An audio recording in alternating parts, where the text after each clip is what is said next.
Bonjour les cancers et bienvenue pour votre guidance de la deuxième quinzaine du mois de mai 2024. Donc je vous rappelle que c'est une guidance générale, donc ne prenez que ce qui résonne avec votre situation. Si votre signe solaire ne vous parle pas, n'hésitez pas à consulter votre ascendant et votre signe lunaire. Donc ce ne sont pas des prédictions ou des prévisions qui vous seraient personnellement destinées, ce sont simplement des énergies qu'il vous appartient de saisir ou non. Tout reste, j'ai envie de dire, entre vos mains. Si vous voulez une guidance personnalisée ou un accompagnement personnalisé, vous pouvez toujours me contacter. Mon adresse mail est dans la description. Et pensez aussi à regarder vos guidances mensuelles, hebdomadaires, les messages aussi autour de la rétrogradation de Pluton qui va couvrir la période du 2 mai au 12 octobre environ. Donc ça peut aussi vous aider. Alors nous allons commencer par les énergies actives de la période et on a vraiment quelque chose de très joli ici. Alors c'est intéressant parce que alors, je sais que tout le monde ne se sent pas forcément concerné. Pourtant, l'énergie est latente, d'accord? Donc, soyez confiants, soyez confiantes. Surtout si vous sentez que vous êtes dans le juste, dans ce qui est juste pour vous, autour de ce que vous désirez faire. Quand je dis juste pour vous, je ne parle pas de justice ou d'injustice. Je parle de ce qui résonne réellement avec votre essence profonde. Alors, on a une forte aura de gratitude. Je pense que la gratitude, ça peut être quelque chose qui peut vous aider. Mais quand je parle de gratitude, c'est avant tout celle que vous vous portez à vous-même pour ce que vous avez fait, pour ce que vous avez accompli, pour les facilitations que vous avez pu rencontrer également en cours de route.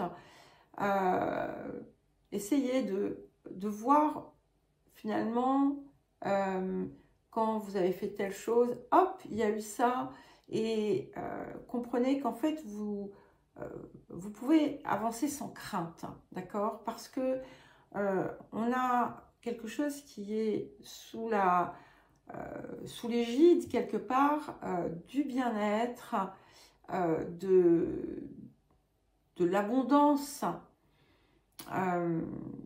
et du partage. Il y a cette idée de partage, de peut-être que vous allez coopérer avec quelqu'un, vous pourriez recevoir aussi des invitations. Il y a des moments de chaleur, peut-être un cadeau aussi inattendu, une invitation, où je l'ai déjà dit. En tout cas, c'est vraiment cette idée de, voilà, de bien-être, même s'il y a eu une phase un petit peu creuse. Alors, le début de la période pourrait être peut-être un petit peu plat, d'ailleurs, pour certains et certaines, mais ça va changer. Et profitez-en justement pour être bien, tout simplement. Il y a de très bonnes nouvelles qui arrivent pour vous, quelque chose qui devrait vous satisfaire, quelque chose que vous attendez. Si vous attendez une réponse, vous pourriez avoir une réponse positive. En tout cas, ce qui est très intéressant, c'est qu'il y a quelque chose qui s'accélère en deuxième partie de période. Et en fait, tout ce que vous allez entreprendre, ça va vous réussir. Et ce qui est très drôle, c'est que vous risquez de faire des bêtises. Enfin, des bêtises, vous voyez, à cause je sais pas, d'oubli, d'aveuglement, d'étourderie. Et pour autant, ça ne va pas vous nuire. Et ce qui va être intéressant, c'est que je vais vous inviter à regarder cela, parce que ça va vous apprendre quelque chose et ça va vous montrer que vous n'avez pas besoin de tout parfaitement contrôler et que même quand vous n'êtes pas dans la perfection absolue, eh bien, les choses se font et bien et vous réussissez. On a aussi c'est une très bonne période financièrement parlant. Donc, si vous voulez démarrer un projet, allez-y, c'est positif. Si vous avez des investissements à faire, des acquisitions, retirer par exemple, échanger des, j'en sais rien, des bons porteurs. En tout cas, voilà, c'est très positif pour ça. C'est une période enrichissante à tout point de vue. Et ce qui est intéressant aussi, c'est que il y a quelque chose que vous avez pu laisser tomber parce que c'était une perte d'énergie. Et on vous dit c'est très bien parce qu'en fait, il y a des choses bien plus intéressantes qui vont arriver. Alors peut-être que vous allez tout simplement reprendre aussi quelque chose qui n'avait pas fonctionné par le passé. Vous allez le reprendre différemment et ça va vous apporter ce que vous attendez. Ça va vous apporter la réussite que vous attendez. Ça peut être dans tout domaine, hein, ça peut même être une relation. En tout cas, on a cette idée vraiment de réussite, d'une nouvelle énergie très très positive, de liens aussi qui se renforcent. Et si par exemple vous êtes dans une activité où vous démarrez une activité qui requiert on va dire un public, une fidélisation quelconque, c'est très très positif également. En tout cas, si ça n'a pas déjà été fait, puisque cette énergie de changement de vie est récurrente hein, depuis un petit moment, ça ne devrait plus tarder. Et nous allons à présent passer à la suite. Alors, le défi de la période. Ok. Nous avons la carte de l'union fraternelle. Ici, en fait, ce qui semble être votre défi et qui va, d'après ce que me montre en fait une partie de la guidance précédente, ce qui va justement être dépassé, c'est cette idée voilà, de concorde, de partage, d'union, d'accord avec l'autre, les autres, avec l'extérieur. Et on vous invite finalement à rechercher l'harmonie en vous-même, mais aussi dans vos relations. Et peut-être laisser celles qui, justement, ne sont pas harmonieuses pour vous, pour aller vers ce qui va être plus enrichissant et plus apaisant également. Tout ce qui est voilà, complot ou autre, voilà, c'est à éviter, bien entendu. Et ici, en fait, ce qui est indispensable, notamment dans les relations, encore une fois, c'est la clarté et la transparence, en fait. Notamment si vous devez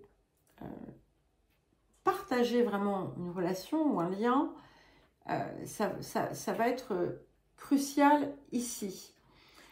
Il peut y avoir, dans certains cas, pour certains, une réconciliation qui pourrait se produire et qui serait fructueuse. Ouais, ça va passer. On verra. J'espère, je réécouterai si j'entends trop la tondeuse dehors. Alors, le point de guérison, de libération, de soutien, de transformation. Ok, nous avons la carte 23, l'animal totem. Encore une fois, et je crois que c'est quelque chose qui vient de façon très très récurrente, on vous parle de vous connecter à votre guidance intérieure, à votre moi supérieur, à votre guide. Alors voilà, je prends ça avec des pincettes hein, parce que les guides, il y a de tout. Hein, donc moi je suis pour se connecter à son moi supérieur, à sa conscience, avant toute chose. Mais il peut y avoir aussi l'idée d'un animal totem pour certains et certaines. En tout cas, c'est vraiment important de vous relier à la part la plus haute pour aller chercher la guidance et écoutez en fait ce que vous dicte votre voix intérieure, parce que ça peut vous donner même des étapes importantes dans votre progression. Alors, le rapport à l'abondance, à l'extérieur, au monde, à la vie physique. Ok, ben nous avons, le message est fort, Dieu est votre source. Donc encore une fois, hein, Dieu, ça peut être Dieu si vous êtes dans ce type de croyance. C'est avant tout, voilà, à la divinité qui existe en vous, dans votre cœur, à votre étoile, à ce en quoi vous croyez, d'avoir confiance, de relâcher aussi le besoin de tout contrôler et d'avoir foi dans les signes qui vous sont, que vous recevez, hein, surtout si par exemple vous posez un geste et vous avez quelque chose qui arrive, ayez confiance. Ça veut dire que vous êtes guidé vers cela, et plus finalement vous accueillez la foi, moins vous êtes dans la peur et le contrôle, et plus vous allez vous rendre compte que vous recevez. Et c'est important de comprendre qu'il n'y a pas de limite à ça, hein, et que tout le monde peut recevoir. Ce n'est pas destiné uniquement à certains ou à celui qui va être celui ou celle qui sera le plus fort, celui ou celle qui va dominer. Il n'y a pas besoin de tout ça. Alors, quel conseil, message supplémentaire? Nous avons la carte 17, lâchez-vous, appréciez de jouer, donc lâchez-vous, lâchez la pression, lâchez le besoin de tout contrôler, de tout savoir. Bon, et jouez aussi à la vie que vous désirez. Imaginez-vous dans ces ressentis et laissez ça en fait vous envahir de bien-être en fait. Alors, un dernier message du vieil indien pour vous les cancers. J'ai appris à aimer toutes les saisons comme tous les temps. Ainsi, chaque jour qui s'offre à moi connaît sa poésie, sa beauté, ses nuances. Ma gratitude demeure toujours grande et belle. Je vous parlais de gratitude tout à l'heure. Et l'univers me le rend bien. Il en va de même avec la vie. Il y a de la beauté partout. Il suffit de la regarder. Voilà les cancers. Alors, je suis désolée hein, pour le bruit, mais je suis un peu prise par le temps, donc je ne peux pas reporter mes guidances puisque j'ai encore toutes mes hebdomadaires à faire et que je pars samedi pour quelques jours. Donc voilà. Bien, écoutez, j'espère que ça ne vous aura pas trop dérangé. Je vous embrasse, je vous souhaite une très belle quinzaine et je vous dis à très vite.